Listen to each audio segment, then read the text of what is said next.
How marriage helps you to grow. When you're consumed with the excitement of getting married, it can be hard to imagine that you and your spouse won't live happily ever after. But sharing your life with another person can be a challenge, especially if you don't have much experience in relationships. Marriage takes work, commitment, and love, but it also needs respect to be truly happy and successful. A marriage based on love and respect does not just happen. Both spouses must do their part. Talking to your partner is one of the best ways to keep your marriage healthy and successful. Be honest about how you feel, but be kind and respectful when communicating. Part of good communication is being a good listener and taking the time to understand what your partner wants and needs from you. Keep the lines of communication open by talking often, and not just about things like bills and kids. Share your thoughts and feelings.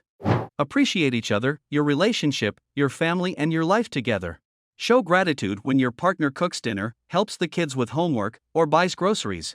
It might help if you take a few minutes each evening to share at least one thing you appreciated that day. With work and family responsibilities, it can be easy to lose the romance factor. Plan special dates whether you go out or stay home. If you have kids, send them on date nights while you relax, talk, and enjoy each other's company.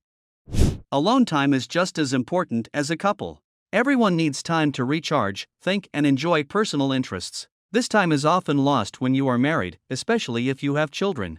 Go out with friends, take a course, or do volunteer work, whatever enriches you. When you and your partner are together again, you will appreciate each other even more. You won't agree on everything, but it's important to be fair and respectful when you disagree. Listen to your husband's point of view. Try not to get angry or get too frustrated. Walk away and calm down if you need to, then revisit the issue when you're both in a better frame of mind. Compromise with problems to give both of you a little.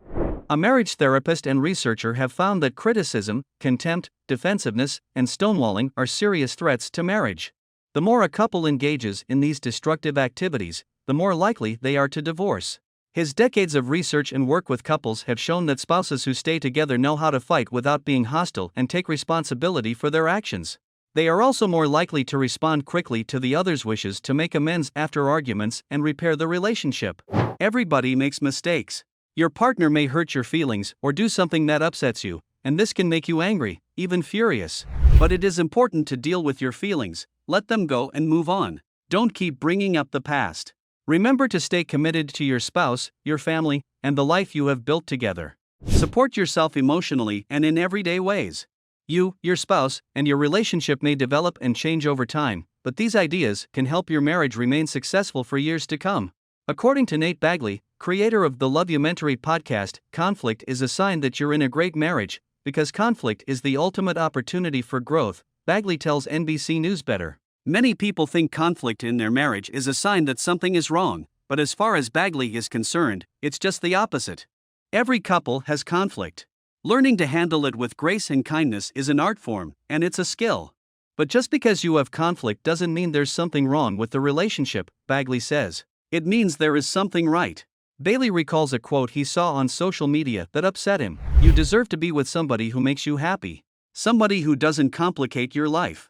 Somebody who won't hurt you. It super annoyed me, he says, because if we're real honest, life just isn't always easy, and if your goal is to just be with somebody who doesn't complicate your life and who makes you happy all the time, you're never going to find anybody, he says. If you're in an abusive relationship, or a relationship that has grown toxic for some reason, then you should leave, Bagley says. But most of the time, he says, people are in great relationships, they are just going through a rough patch. He says they usually just need to improve their communication. Bagley knows from experience. He met his wife, Angeline, in 2015 at a singles event in Salt Lake City. She winked at him from across the dance floor, he recalls, and a year later, they were married. But marriage turned out to be a bigger challenge than he anticipated. I think one of our biggest challenges, especially early on in our marriage, was learning to manage anxiety, Bagley says. His wife would occasionally suffer from bouts of anxiety. She just needed some alone time to unwind, Bagley recalls, but he interpreted her anxiety as a failure on his part. If I can't keep my wife happy, that's my job, you know? And so I'd start to try and fix it. He prodded her constantly, he says, demanding to know what was wrong. And it would just send her into an anxiety spiral where now she feels guilty about making me feel anxious, so that makes her feel even more anxious, and then me poking and prodding makes her feel even more guilty and more anxious, and it just turned into this downward spiral, he says. I feel like pleasing your partner is doing whatever you can to make sure they're happy, that they don't have to face things that are uncomfortable, he says. Bagley says his marriage forced him to see that he isn't as patient as he thought. When I got married, I was like, oh, man, I'm going to be such a great husband, I'm so patient and understanding, I've been working on this for so long. Then my wife's late and I'm like, oh, my gosh, let's go, he says. You will always have a chance to improve. So that means an infinite amount of good can come from your relationship. It means that my relationship can get better and better every day, every week, every month of my entire life. If I can be married to this woman or man until death, it means that the last day of my life can be the best day of my life. It's about me choosing. Simple things to do if your partner doesn't have low social communication disorder plus narcissistic and violent tendencies. A few years after the workshop together, and I still have to ask for thanks for what I provide in our relationship. I am barely seen, much less appreciated, and my partner remembers mostly the negative. I wish the workshop would add some of these psychological disorders to their research so that their work could be heard by such people. In a happy marriage, when discussing problems, couples make at least 5 times more positive statements about each other and their relationship than negative ones. For example, a happy couple will say, "We laugh a lot," instead of "We never talk." A good marriage must have a rich positive climate.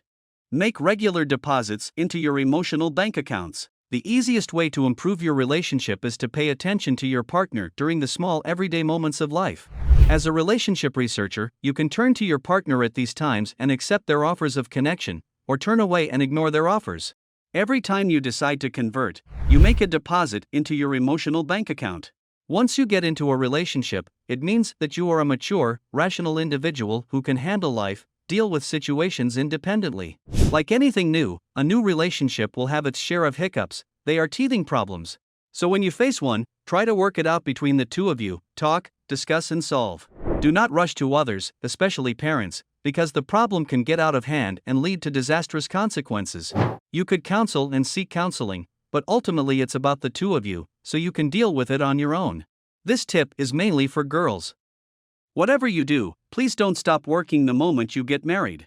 Yes, marriage means duties and responsibilities, but that doesn't mean you're the only one who has to give up your job. Everything can be done simultaneously.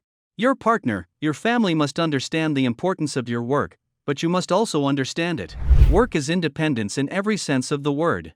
You must have struggled to get that job, so don't leave it because you love the idea of lazing around at home and living off your husband's money, or you feel like you can't handle both sets of responsibilities. I hope so. I mention everything, but if you have any questions, you can simply ask me in the comments section below.